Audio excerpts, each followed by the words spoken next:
Perbarui ilmu Islam kamu bersama Religion di tv1news.com dan TV1 Connect.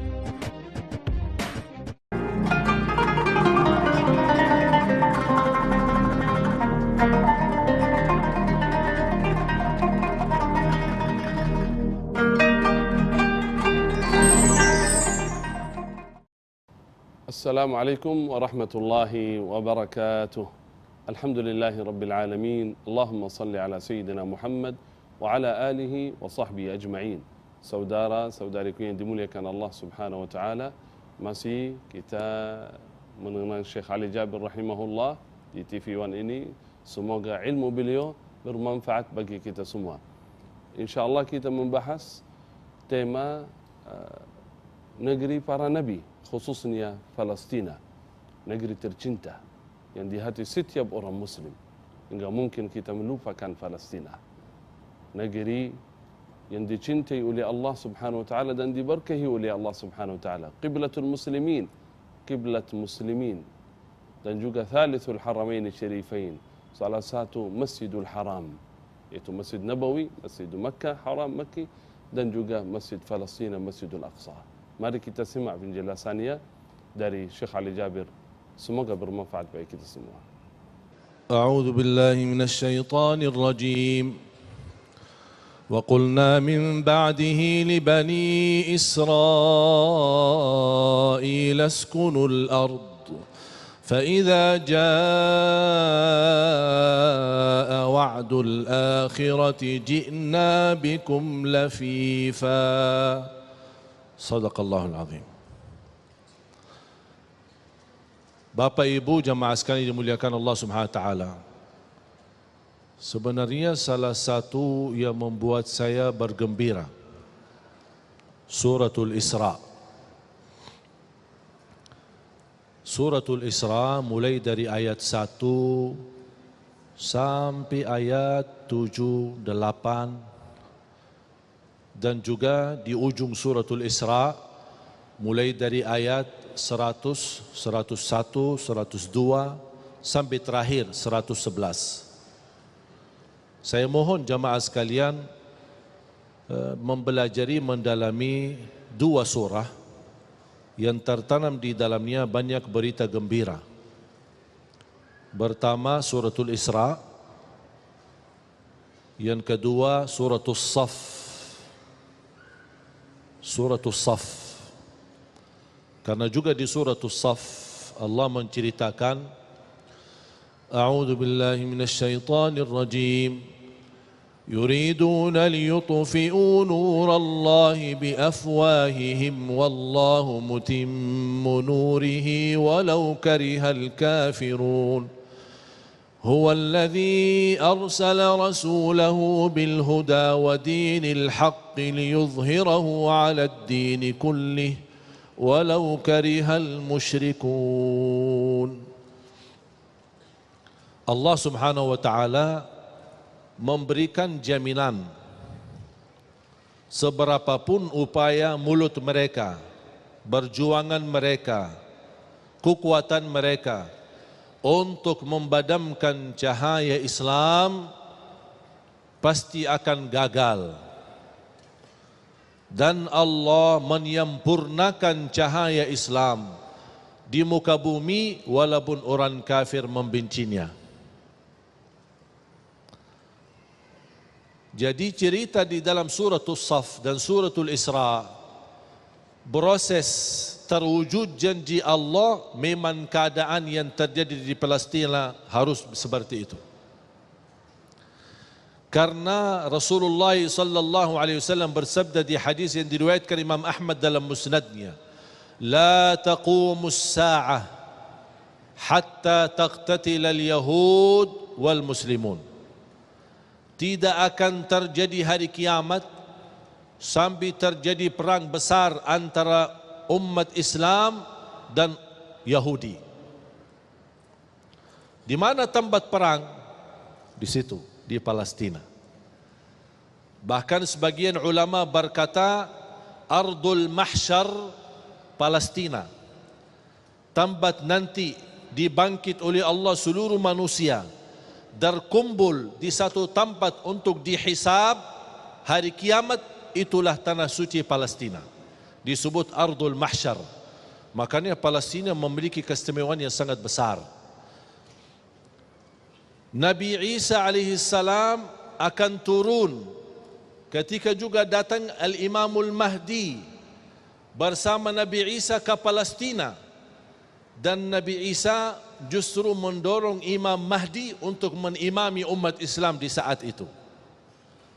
Karena Al-Imamul Mahdi adalah keturunan Nabi Muhammad SAW, bernama Muhammad Ibnu Abdillah, sama dengan nama Nabi kita Nabi Muhammad Ibnu Abdillah sallallahu alaihi wasallam.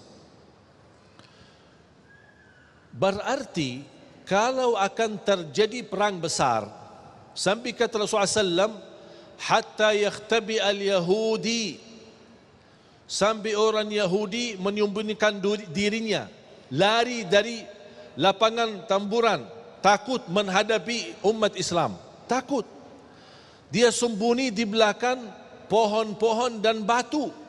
Allah perintahkan pohon dan batu untuk berbicara. Pohon dan batu nanti di negeri Palestina akan berkata, hei orang Islam, hei orang Muslim, ke sini, kemari, ada di belakangku orang Yahudi lagi sembunyi.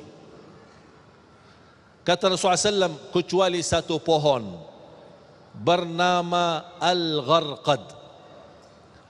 Mengapa tidak bisa bicara pohon itu? Kata Rasulullah SAW, فَإِنَّهُ مِنْ شَجَرِ Yahud, karena pohon itu adalah dari Yahud, yang ditanam oleh Yahudi. 3 minggu yang lalu saya berada di Palestina, dan saya sengaja keliling mencari pohon Al-Gharqad itu, ada enggak? Ternyata ada, dan diberi perhatian oleh pemerintah Israel di sana, dan ditanam banyak. Oh, ternyata mereka tahu kebenaran Islam. Kalau tidak percaya, buat apa dia tanam pohon itu? Buat dipakai untuk membela dirinya. Dan tidak akan mungkin terjadi perang besar umat Islam menghadapi Yahudi kecuali kalau mereka semua terkumpul. Nanti di saat itu, kumpul dari negara mana? Datang berhijrah ke tanah suci Palestina. Memang ujiannya, penerbangannya apa? Diambil rumah kita, penerbangannya dikuasai masjid kita, penerbangannya dibunuh anak kita, itu semua penerbangan. Buat apa? Supaya mereka terkumpul di situ. Semua Yahudi dari seluruh dunia kumpul di sana. Kalau sudah terkumpul, tidak ada yang tersisa di luar, terjadilah perang besar. Karena umat Islam nanti akan mampu menghabiskan semua Yahudi. Tidak ada satu Yahudi pun yang akan hidup di muka bumi.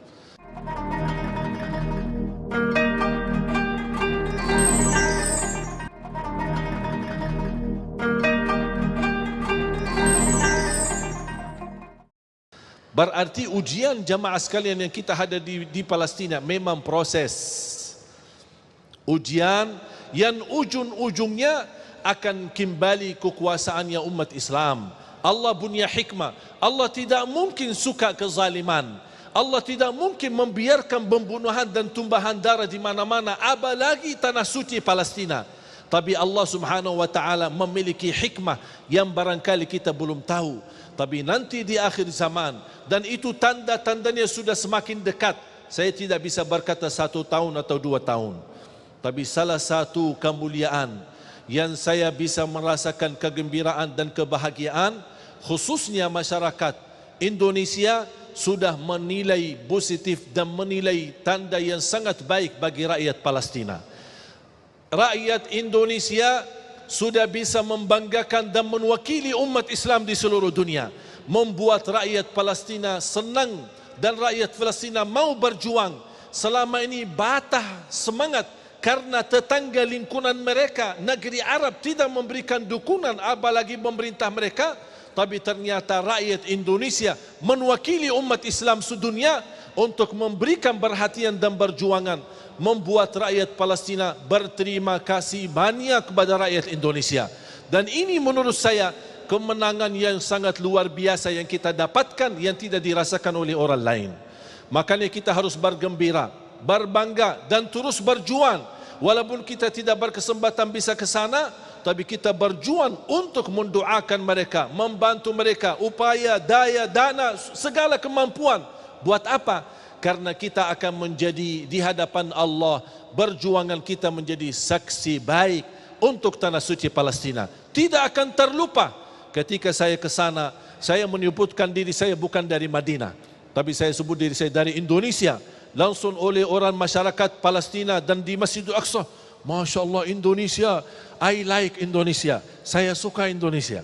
Kapan saya bisa ke Indonesia? Bahkan saya menemukan banyak anak-anak dan anak-anak yatim malah bisa berbahasa Indonesia.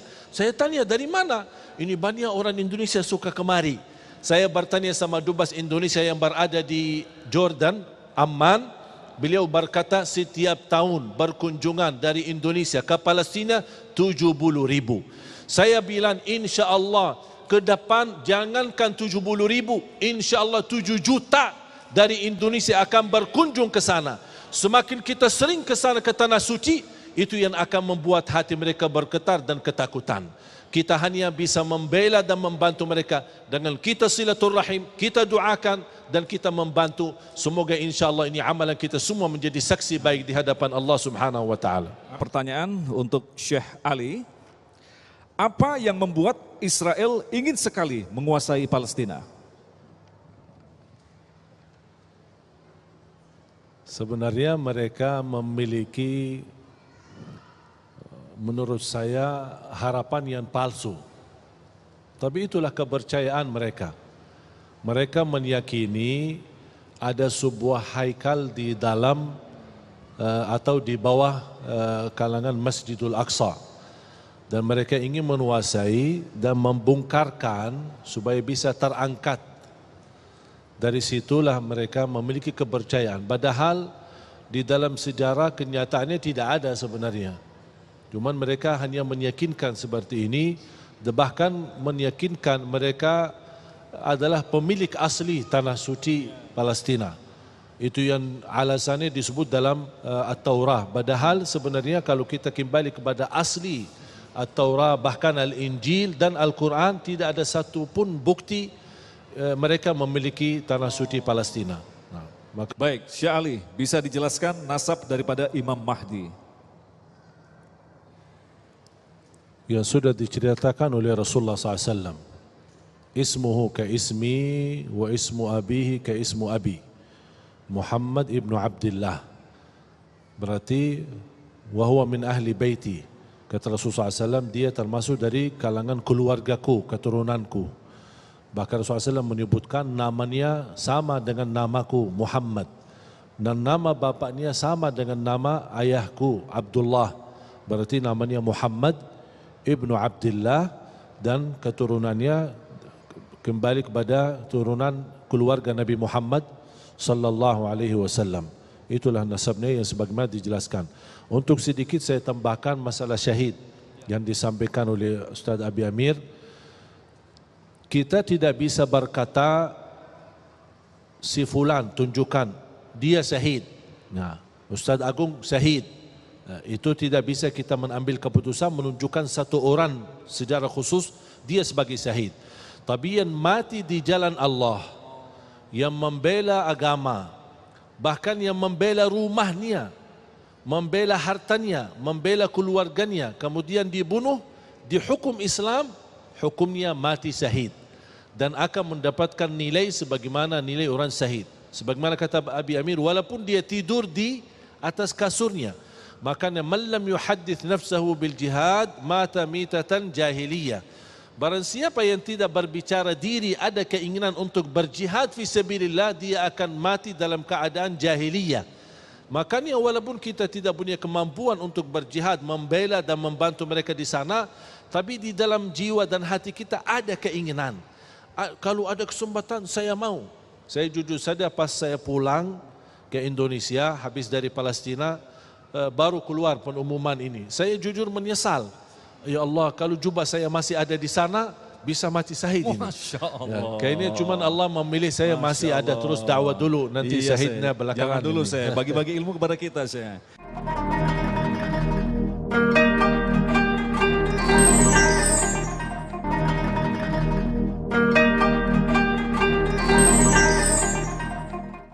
Kembali Syekh Ali akan menjawab pertanyaan. Saya ulangi lagi, apakah benar makna daripada pohon Ghorqot melindungi kaum Yahudi? Pohon Ghorqot akan berbicara. Makna asli atau memang ada makna terselubung di situ? Syekh. Ini kalau hadis-hadis yang menceritakan dan gaib, yang peristiwa yang akan terjadi, kita tidak akan bisa melebihi dari apa yang disampaikan oleh Rasulullah SAW. Akan berbicara, berarti akan berbicara. Cara berbicara itu kita tidak bisa kita terlalu dalam membahas. Contoh, Rasulullah SAW pernah menceritakan akan datang satu zaman alat besi bisa berbicara. Orang sekarang berfikir, kok bisa besi berbicara? Ternyata kalau kita kembali seperti HP. HP kan bisa berbicara.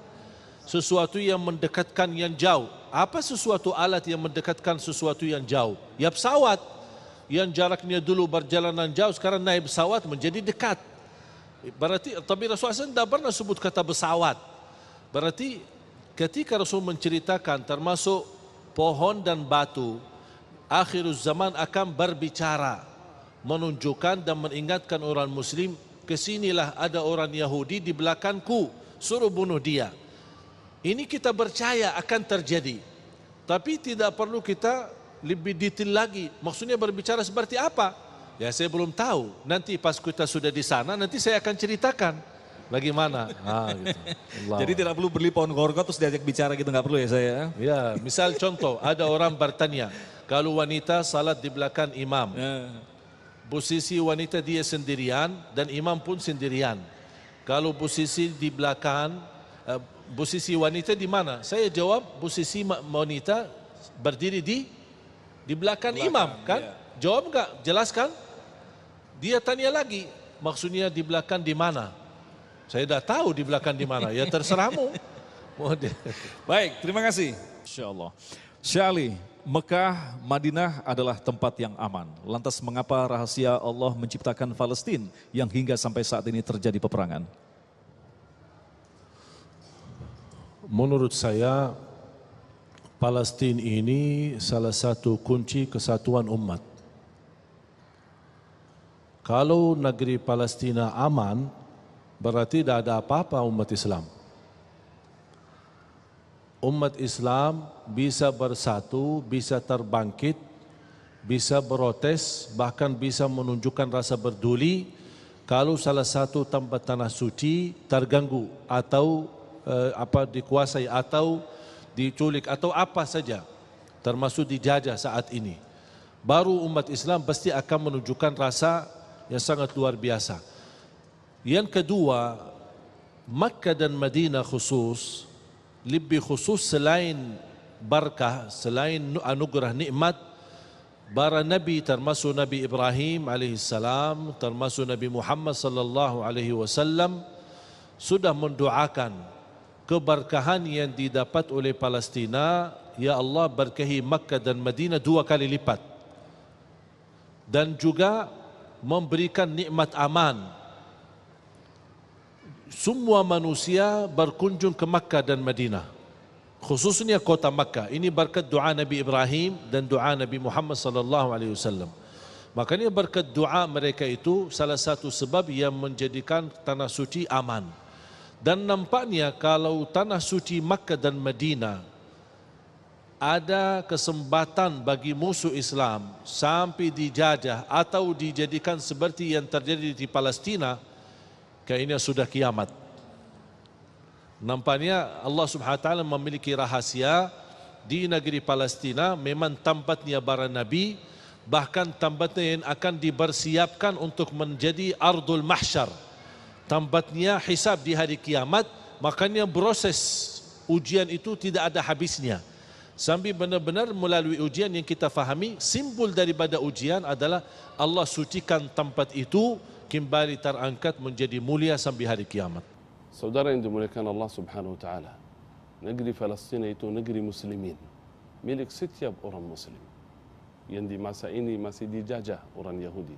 Tetapi yakin akan datang suatu hari kembali kekuasaan muslimin. Amin ya rabbal alamin. Tetapi syaratnya ketika kita kembali kepada Allah Subhanahu wa taala. In tansurullaha yansurkum Jika kita menolong agama Allah, kita kembali kepada Allah, pasti Allah menolong kita semua. Mari kita di bulan Ramadan ini kita bertaubat menjaga agama Allah Subhanahu wa taala, pasti Allah Subhanahu wa taala di akhir zaman sebagaimana sabda Rasulullah sallallahu alaihi wasallam, enggak mungkin hari kiamat terjadi kecuali Palestin kembali kepada umat Islam. Kita berdoa, doa senjata seorang mukmin, semoga Allah bebaskan Palestina, Masjidil Aqsa dari kotoran Yahudi. Amin ya rabbal alamin. Alhamdulillahi rabbil alamin.